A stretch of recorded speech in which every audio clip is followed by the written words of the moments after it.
Morning सभी को, good morning, जय हिंद, वंदे मातरम। चलिए एक बार देखिए सभी लोग वॉइस वगैरह चेक कर लीजिए, आप तक वॉइस क्लियर पहुंच पा रही है। फिर क्लास को स्टार्ट करते हैं।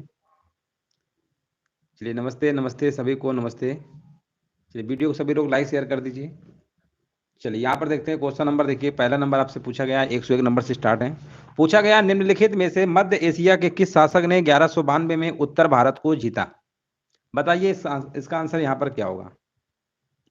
101 नंबर का देखिए जवाब बताया जा रहा है कि सी नंबर होगा, सियाबुद्दीन मोहम्मद गौरी। बिल्कुल सही जवाब है। ऑप्शन नंबर सी, जिनका भी जवाब आ रहा है बिल्कुल सही जवाब है। देखिए सियाबुद्दीन मोहम्मद गौरी ने भारत पर पहला आक्रमण आपका 1175 ईस्वी में किया था, याद रखिएगा। ऑप्शन बिल्कुल सही है, सी नंबर ही होगा। इसके बाद 1191 ईस्वी में मोहम्मद गौरी को पृथ्वीराज चौहान ने तराइन के प्रथम युद्ध में पराजित किया। लेकिन जब तराइन का दूसरा युद्ध 1192 में होता है तो फिर मोहम्मद गौरी जीत जाते हैं, पृथ्वीराज चौहान को हरा देते हैं। बिल्कुल सही जवाब है आपका। आंसर आपका यहाँ पर होगा तराइन का दूसरा युद्ध, सियाबुद्दीन मोहम्मद गौरी। अगला प्रश्न बताइए, संगम युग में उरायूर किसके लिए विख्यात था? चलिए यहाँ पर देखिए बिल्कुल सही जवाब दिया गया है, यहाँ पर बताना है आपको। हाँ, कमेंट करते रहिए सभी लोग, जो लोग बाद में आ रहे हैं वीडियो को लाइक भी कर दीजिएगा। संगम युग में उरायूर किसके लिए विख्यात था? तो संगम काल में जो उरायूर जो आपका था, ये आपका कपास, हाँ, कपास के व्यापार का महत्वपूर्ण केंद्र था। सूती वस्त्र और कपास का एक व्यापार का बहुत ही प्रसिद्ध आपका स्थान था। तो आंसर आपका यहाँ पर बता देंगे, विकल्प आपका भी होगा, ठीक है ना। अगर यहाँ सूती वस्त्र लिखा होता तो भी सही था। चलिए अगला प्रश्न बताइए, यहाँ पर बताना है साइमन कमीशन के आने के विरुद्ध भारतीय जन आंदोलन क्यों हुआ? यहाँ पर देखिए आपको जवाब देना है, राइट आंसर बताना है क्या होगा। चलिए कमेंट करते रहिए। यहाँ पर बताया जा रहा है सी नंबर होगा, साइमन कमीशन में कोई भी भारतीय सदस्य नहीं था। बिल्कुल बात सही है, ऑप्शन नंबर सी बिल्कुल सही है। यहाँ पर बताना स्थायी बंदोबस्त किसके साथ किया गया? परमानेंट सेटलमेंट किसके साथ किया गया आपको बताना है, 104 का। इसका आंसर आपका होगा जमींदारों के साथ। ऑप्शन नंबर आपका ए नंबर करेक्ट आंसर आपका यहाँ पर हो जाएगा। देखिए स्थायी बंदोबस्त की अगर हम बात करते हैं, ये ब्रिटिश कंपनी गवर्नर जनरल आपके थे लॉर्ड कॉर्नवालिस थे, ठीक है ना। लॉर्ड कॉर्नवालिस थे 1793 में। 1793 में स्थायी बंदोबस्त शुरू किया। प्रश्न ये पूछ लिया जाता है कि स्थायी बंदोबस्त किसके गवर्नर जनरल, मतलब कौन गवर्नर जनरल ने शुरू किया था? तो लॉर्ड कॉर्नवालिस ने शुरू किया था, याद रखिएगा। लॉर्ड कॉर्नवालिस आपका क्या होगा, बिल्कुल राइट आंसर आपके यहाँ पर हो जाएगा। नेक्स्ट प्रश्न बताइए, निम्नलिखित में से किस आंदोलन के कारण भारतीय राष्ट्रीय कांग्रेस का विभाजन हुआ, जिसके परिणाम स्वरूप नरम दल और गरम दल का उद्भव हुआ? तो देखिए यहाँ पर आपको बताना है, तो ये आपका था स्वदेशी आंदोलन। विकल्प आपका ए नंबर यहाँ पे राइट आंसर आपका यहाँ पर हो जाएगा। देखिए इससे प्रश्न पूछा जाता है लाल बाल पाल कौन से दल से थे? गरम दल से थे, याद रखिएगा। इनमें से किसने अप्रैल 1930 में नमक कानून तोड़ने के लिए तंजौर तट पर एक अभियान संगठित किया था? 106 का जवाब यहाँ पर आपका होगा सी राजगोपालाचारी। ऑप्शन नंबर यहाँ पे बी नंबर सही होगा। गंगा के मैदान की पुरानी कछारी मिट्टी क्या कहलाती है? तो 107 का आपका आंसर हो जाएगा बांगर मिट्टी, है ना। ऑप्शन नंबर यहाँ पे क्या होगा, बी नंबर आपका राइट आंसर आपका यहाँ पर हो जाएगा। यहाँ पर देखिए बताना, निम्नलिखित में से किसने अपने बादशाह पति के लिए मकबरे का निर्माण करवाया था? 108 नंबर का देखिए जवाब देना है, राइट आंसर आपका यहाँ पर क्या होगा।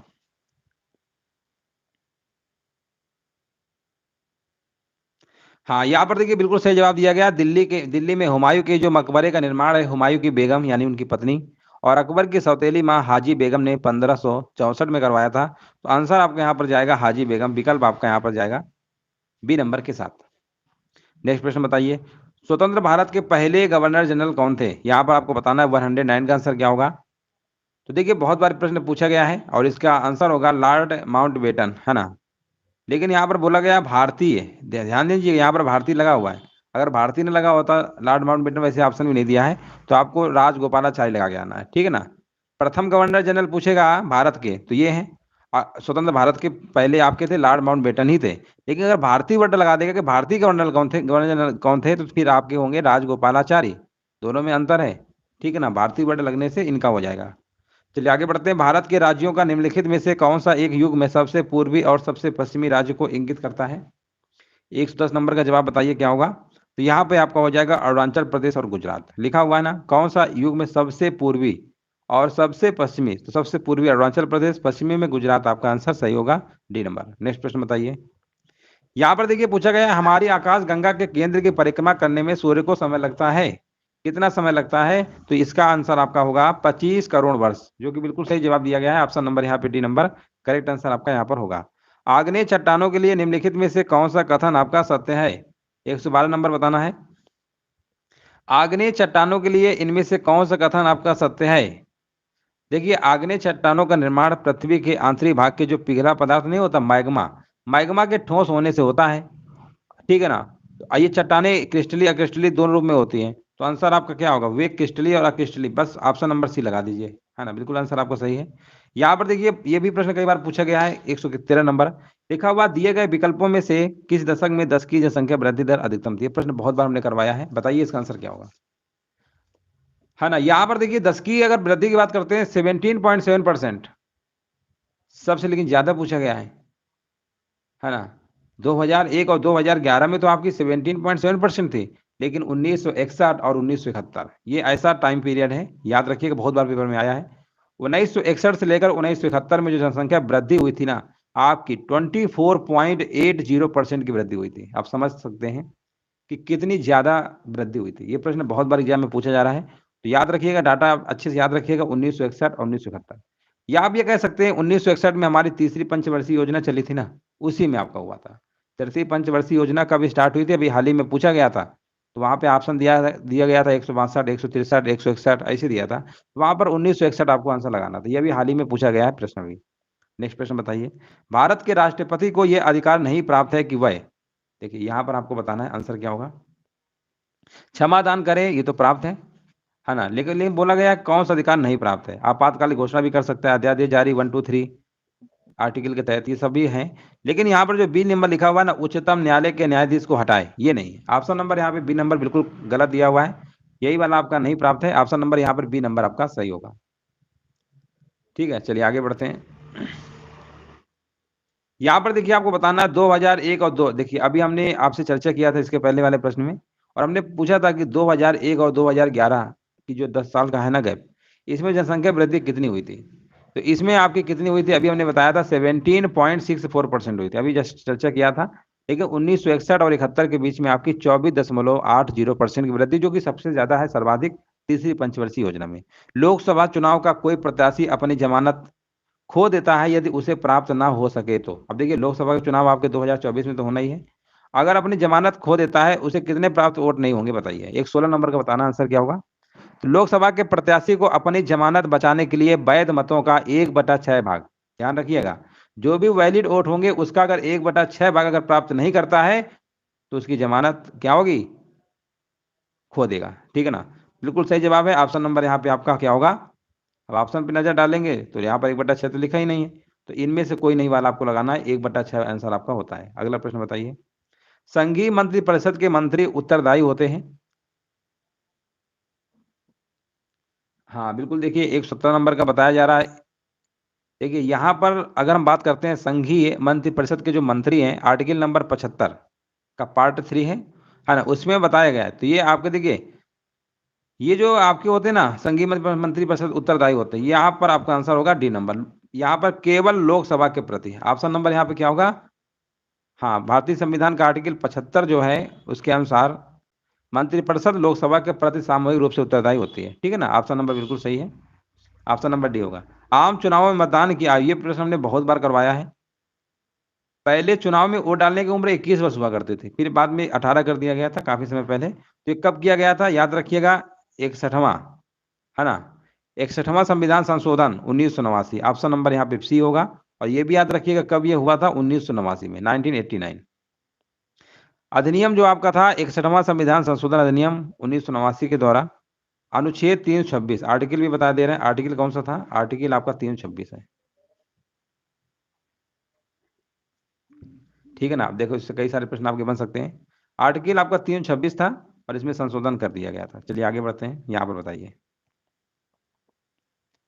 देखिए, बहुत प्रश्न बहुत बार कराया है, लिखा हुआ है भारतीय संविधान की 10वीं अनुसूची का संबंध, तो ये आपका हो जाएगा 10वीं बताना है, दल बदल, है ना, दल बदल विरोधी कानून से। चलिए डी नंबर बिल्कुल सही। अगला बताइए। अंत्योदय कार्यक्रम का उद्देश्य क्या है? हाँ देखिए, जवाब बिल्कुल सही दिया गया है, 119 नंबर का डी होगा। अंत्योदय कार्यक्रम का उद्देश्य क्या आपको बताना है। 120 नंबर का जवाब यहाँ पर क्या होगा, तो इसका है आपका सी नंबर होगा, गरीबों में सबसे गरीब की सहायता। संविधान में मंत्रिमंडल यानी कैबिनेट शब्द का एक ही बार प्रयोग हुआ है और वह है, 121 नंबर बताना है, तो वो है आपका आर्टिकल नंबर आपका 352 में। बिल्कुल सही आंसर है, जिसमें राष्ट्रपति, हाँ बिल्कुल, देखिए राष्ट्रपति तब तक उद्घोषणा जारी नहीं करता है जब तक कि केंद्रीय मंत्रिमंडल उन्हें लिखित रूप से सूचित नहीं करता, ऐसी घोषणा जारी की जा सकती है। तो यहाँ पे आंसर आपका होगा 121 नंबर का ए नंबर होगा, आर्टिकल 352 में शब्द का एक ही बार प्रयोग हुआ है, वो है आर्टिकल 352। चलिए आगे बढ़ते हैं। डायनमो क्या, कई बार बताया, ट्रेन वगैरह में आप जो सफर करते हैं तो वहाँ पर डायनमो लगा रहता है, और डायनमो से आपने देखा ही होगा क्या करता है, जो मैकेनिकल एनर्जी होती है उसको इलेक्ट्रिकल एनर्जी में कन्वर्ट कर देता है। आंसर आपका यहाँ पर 122 नंबर का बी नंबर बिल्कुल करेक्ट आंसर है यहाँ पर आपका होगा। और जो आपकी मोटर होती है ना, इलेक्ट्रिक मोटर, उसका काम क्या होता है, इलेक्ट्रिक एनर्जी को लेता है और यांत्रिक ऊर्जा में कन्वर्ट करता है, यानी मोटर इसका उल्टा होता है, इतना याद रखिए। आकाश नीला लगता है क्योंकि, ये प्रश्न हमने कई बार कराया है, आकाश नीला लगता है क्योंकि, है ना, यहाँ पर आपका होगा लघु तरंग दैर्ध्य, लघु तरंग दीर्घ तरंगों की अपेक्षा वायुमंडल द्वारा अधिक प्रकीर्ण होती है ना, प्रकीर्ण ही है, बिखराव कह सकते हैं, नीले रंग का बिखराव ज्यादा होता है, इसीलिए आकाश नीला हमें दिखाई देता है। तो यहाँ पर आंसर आपका बिल्कुल सही है, बी नंबर होगा। अगला प्रश्न बताइए, रेडियोधर्मी पदार्थ उत्सर्जित करता है, 124 नंबर बताना है। तो ये तो सभी हैं, बीटा किरण, अल्फा किरण, गामा, सभी करते हैं। ऑप्शन नंबर आपको डी नंबर लगा देना है। पीतल में कौन सी धातु होती है, देखिए पीतल आप मिश्र धातु है ना, इसका हमने शॉर्टकट आपको बताया था पिताजी, है ना, शॉर्टकट याद रख सकते हैं, यानी तांबा और जस्ता, जिंक। तांबा जस्ता कहाँ लिखा है, ऑप्शन नंबर आपको लगा देना है डी नंबर, 125 नंबर का डी नंबर आपका सही होगा। सबसे लंबा जीवित वृक्ष कौन सा है, 126 नंबर बताना है, तो ये आपका है सिकोया, ऑप्शन नंबर यहाँ पर बी नंबर आपका सही होगा। भ्रूण किसमें मिलता है, 127 नंबर में देखिए जवाब देना है, भ्रूण किसमें मिलता है, ये बीज में मिलता है, सीड्स में मिलता है, ऑप्शन नंबर यहाँ पे सी नंबर सही होगा। प्रकाश संश्लेषण होता है, बताइए, फोटोसिंथेसिस होता है, 128 नंबर का जवाब देना है, तो ये होता है आपका क्लोरोप्लास्ट में होता है, किसमें होता है, क्लोरोप्लास्ट में होता है, सी नंबर आपका सही होगा। पॉली हाउस का प्रयोग किया जाता है, 129 नंबर का देखिए आपको कमेंट करना है, राइट आंसर बताइए यहाँ पर क्या होगा। पॉली हाउस का प्रयोग किया जाता है, बिल्कुल सही जवाब दिया गया है, उच्च मूल्य वाले कृषि उत्पादों को उत्पन्न करने के लिए किया जाता है, ठीक है ना। तो यहाँ पर आप पौधे संबंधित है, तो ऑप्शन नंबर आपको ए नंबर लगा देना है। भारत में श्वेत क्रांति के जनक किसे कहा जाता है, कई बार कराया है ना, बताइए इसका आंसर यहाँ पर क्या होगा। डॉक्टर वर्गीज कुरियन, है ना, कुरियन वर्गीज लिखा है, कोई दिक्कत नहीं, ऑप्शन नंबर ए नंबर लगा देना है। गुलाबी कीड़ा, देखिए यहाँ पर आपको बताना, पिंक बॉल जो वर्म है किस फसल का शत्रु है। अगर हम गुलाबी कीड़ा की बात करेंगे तो ये आपका है कपास का, कपास के लिए काली मिट्टी अति उपयोगी होती है। और यहाँ पे आंसर आपका बी नंबर बिल्कुल करेक्ट आंसर आपका हो जाएगा। मधुमक्खी कॉलोनी के सदस्य एक दूसरे को किस प्रकार पहचानते हैं, बताइए इसका आंसर क्या होगा। मधुमक्खी कॉलोनी के जो सदस्य होते हैं एक दूसरे को नर्तन, है ना, नर्तन कहाँ लिखा हुआ है, नर्तन से पहचानते हैं, नर्तन, ऑप्शन नंबर यहाँ पे सी नंबर सही होगा। मलेरिया के संबंध में कौन सा कथन आपका सत्य नहीं है, ऑप्शन पर नजर डालते हैं, लिखा हुआ है यह परजीवी कीट है द्वारा पैदा की जाने वाली बीमारी है, कौन सा सही नहीं आपको बताना है। देखिए मलेरिया जो होता है एनाफिलेज मादा मच्छर काटने से होता है, और इसमें जो परजीवी आपका होता है वो होता है प्लाज्मोडियम परजीवी, मादा एनाफिलेज मच्छर के काटने से शरीर में प्रवेश करता है, जो लाल रक्त कणिकाओं को प्रभावित करता है। तो परजीवी कीट के द्वारा नहीं होता, ये प्लाज्मोडियम एक परजीवी मादा एनाफिलेज होता है ना। तो पहले ही गलत है, बाकी तो सब सही लिखे हुए हैं, बाकी सब सही लिखे हुए हैं। ऑप्शन नंबर ए वाला रंग है, ये वाला नहीं होगा। अगला बताइए, एन.ई. बोरलॉग को नोबेल पुरस्कार किसमें मिला था, बताइए। नॉर्मन, जो आपके नॉर्मन ई बोरलॉग हैं, हरित क्रांति के जिन्हें आप पिता के नाम जानते हैं, भारत में एम.एस. स्वामीनाथन है आपके, है ना, लेकिन यहाँ विश्व स्तर की बात करेंगे तो यहाँ पर आपके नॉर्मन ई बोरलॉग हैं। यहाँ पर आपका आंसर होगा शांति के क्षेत्र में, 134 नंबर का आपका ए नंबर होगा, ठीक है ना। शांति का नोबेल पुरस्कार इन्हें 1970 में दिया गया था, कब दिया गया था, 1970 में दिया गया था। किसके लिए दिया गया था, बौने गेहूं, है ना, बौनी गेहूं की किस्मों का विकास किया था, इसीलिए मिला था। ऑप्शन नंबर यहाँ पर ए होगा। अगला प्रश्न बताइए, पौधे में नत्रजन की कमी के लक्षण सर्वप्रथम दिखाई देते हैं, 135 नंबर का देखिए जवाब देना है। तो यहाँ पर आपका आंसर होगा निचली पत्तियों में। ऑप्शन नंबर यहाँ पे बी नंबर आपका सही होगा। संसार का सबसे बड़ा स्टेडियम स्थित है ना, यहाँ पर बताइए राइट आंसर क्या होगा।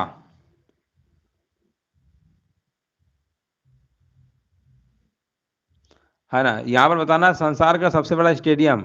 अब मोटेरा स्टेडियम क्रिकेट वाला तो इंडिया में ही है ना, लेकिन यहाँ पर आपका आंसर क्या होगा, यहाँ पर स्टॉकहोम स्टेडियम जो कि प्राग में, प्राग कहाँ पर पड़ता है, प्राग यानी चोको इस्लाविया। ऑप्शन नंबर यहाँ पे बी नंबर सही होगा। पहाड़ी मृदाएं साधारणतया होती हैं, 137 नंबर का देखिए जवाब देना है। पहाड़ी मृदाएं साधारणतया होती हैं, तो यहाँ पे आंसर क्या होगा, यहाँ पर अम्लीय होती है, एसिड होती है। ऑप्शन नंबर आपका ए नंबर यहाँ पे सही नंबर, आप सही आंसर आपका होगा। अगला प्रश्न बताइए, निम्न में से किस समूह के जीवों का डूबने से हुई मृत्यु का पता लगाने में महत्व है। 138 नंबर का बताना है। देखिए किसी भी व्यक्ति की मृत्यु पानी में डूबने से हुई है या नहीं, इसका पता डायटोम परीक्षण चलता है। डायटोम परीक्षण कहाँ लिखा है, डायटोम परीक्षण। ऑप्शन नंबर आपका डी नंबर बिल्कुल सही आंसर आपका हो जाएगा। फिटकरी गंदे पानी को किस प्रक्रिया के द्वारा स्वच्छ करती है। जब आपने देखा होगा गंदा पानी होता है तो फिटकरी एक टुकड़ा लेकर डाल देते हैं, है ना। वैसे कुआं वगैरह में अब पानी तो कोई पीता ही नहीं, पहले तो क्लोरीन क्लोरीन दवा डाली जाती थी, है ना। फिटकरी भी आपने देखा होगा, जब सेविंग एविंग दाढ़ी बनाते हैं तो लग जाता है, तो फिटकरी यूज की जाती है। तो यहाँ पे आंसर आपका क्या होगा, 139 नंबर का आंसर होगा स्कंदन, ठीक है ना। स्कंदन यहाँ पे बिल्कुल सही आंसर आपका हो जाएगा। पोटेशियम में एलम इसका फुल फॉर्म, इसका फार्मूला होता है K2SO4 Al2SO4 का होल थ्राइज डॉट 24S2 होता है, बहुत बड़ा इसका फार्मूला है, जिसको एलम कहते हैं, फिटकरी कहते हैं। चलिए आगे बढ़ते हैं। भारत में जैव विविधता के ताप स्थल हैं, भारत में जैव विविधता के ताप स्थल हैं, 140 नंबर का जवाब देना है। तो 140 का आंसर आपके यहाँ पर पूर्वी हिमालय और पश्चिमी घाट, ऑप्शन नंबर सी नंबर आपका सही होगा। चलिए यहाँ पर देखिए जवाब देना है, उत्तर प्रदेश का एकमात्र मुक्त विश्वविद्यालय अवस्थित है। बताइए 141 नंबर क्या होगा। तो उत्तर प्रदेश का एकमात्र मुक्त विश्वविद्यालय आपका है राजश्री टंडन मुक्त विश्वविद्यालय, जो कि आपका प्रयागराज में है। अब तो इलाहाबाद का नाम भी बदल गया है। ऑप्शन नंबर यहाँ पे सी होगा। कर्मा एक लोक नृत्य है, कहाँ का है। तो कर्मा लोक नृत्य जो है सोनभद्र और मिर्जापुर के खरवार आदिवासी के लोग, आदिवासी जो है वहाँ के खरवार आदिवासी, उनके द्वारा किया जाता है। तो यहाँ पर मिर्जापुर और सोनभद्र, तो यहाँ सोनभद्र लगा हुआ, इसी को आपको ऑप्शन लगा देना है। यहाँ पर बताइए 143 का आंसर क्या होगा। पूछा गया निम्नलिखित युग्मों में से कौन सा सही सुमेलित नहीं है। 143 नंबर का देखिए जवाब देना है, यहाँ पे आंसर क्या होगा, कौन सही सुमेलित नहीं। देखिए नोएडा की बात करेंगे, सॉफ्टवेयर एवं सूचना प्रौद्योगिकी, ये तो सही है। सीतापुर प्लाईवुड उद्योग है। गोरखपुर लिखा हुआ है खेलकूद, नहीं मेरठ है आपका, खेलकूद के सामान जो बनाने का है वो आपका मेरठ में बनता है, वो गोरखपुर में नहीं बनता है, गोरखपुर में नहीं बनता है। ठीक है, गोरखपुर में क्या बनता है, तो गोरखपुर में बताइए।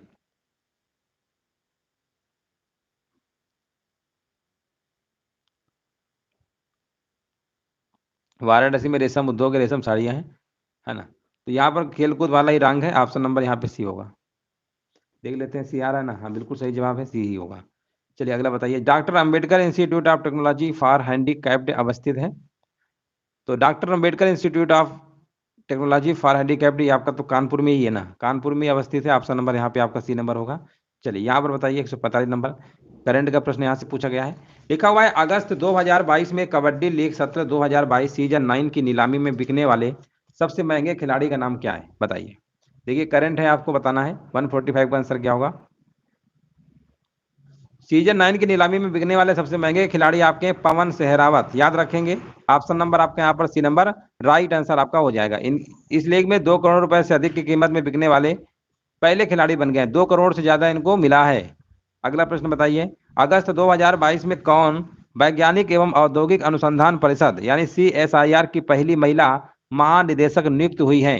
तो ये आपकी हुई है नल्ला थम्बी कलाई सेल्वी, थोड़ा अजीब नाम है, याद रखेंगे। आपका आंसर यहाँ पर हो जाएगा CSIR की पहली महिला महानिदेशक आपकी है नल्ला थम्बी कलाई सेल्वी। नेक्स्ट प्रश्न बताइए, 31वां व्यास सम्मान किसे प्रदान किया जाएगा। अगर हम बात करते हैं 31वां व्यास सम्मान, है ना, प्रसिद्ध लेखक आपके कौन है, डॉक्टर असगर वजाहत को प्रदान किया जाएगा, क्योंकि ये सम्मान उनके नाटक महाबली, उनका एक नाटक है, कौन सा, महाबली है, महाबली, ठीक है ना, उसके लिए प्रदान किया जाएगा। ऑप्शन नंबर यहाँ पे डी नंबर सही होगा। जुलाई 2022 में केंद्र सरकार ने न्यूनतम समर्थन मूल्य यानी एमएसपी को और अधिक पारदर्शी और प्रभावी बनाने हेतु किसकी अध्यक्षता में एक समिति का गठन किया है? तो ये किया है आपका, बताइए यहाँ पर राइट आंसर क्या होगा? देखिए पूर्व कृषि सचिव आपके रह चुके हैं, पूर्व कृषि सचिव हैं आपके। यहाँ पर आंसर होगा संजय अग्रवाल। संजय अग्रवाल की अध्यक्षता में एक समिति का गठन किया गया है। ऑप्शन नंबर यहाँ पे सी नंबर बिल्कुल सही है। नेक्स्ट प्रश्न बताइए, 1962 में प्रकाशित पुस्तक साइलेंट स्प्रिंग जिससे विश्व के पर्यावरणीय आंदोलन को गति मिली के लेखक हैं? 149 नंबर का जवाब यहाँ पर क्या होगा? ये पुस्तक जो है 1962 में प्रकाशित हुई थी, बात सही है। और इसके राइटर हैं आपके रेचल कार्सन, याद रखेंगे रेचल कार्सन, जिनका भी जवाब आ रहा है समझ जाइए, बिल्कुल सही जवाब दे रहे हैं, है ना। अमेरिकी जीव साइंटिस्ट हैं आपके ये रेचल कार्सन। नगरीकरण एवं औद्योगिकरण हानिकारक है, आपको बताना है। नगरीकरण एवं औद्योगिकरण हानिकारक है। देखा जाए तो संतुलित विकास के लिए, पर्यावरण परिस्थिति के लिए, जैव विविधता के संरक्षण के लिए, उपरोक्त सभी यानी ऑप्शन नंबर आपको डी नंबर लगाना है। तो चलिए यहाँ पर हमारे देखिए टॉप 50 प्रश्न जो आपके डेली क्लास चल रही है, अब तो कंटिन्यू क्लास चलेगी रीजनिंग की भी।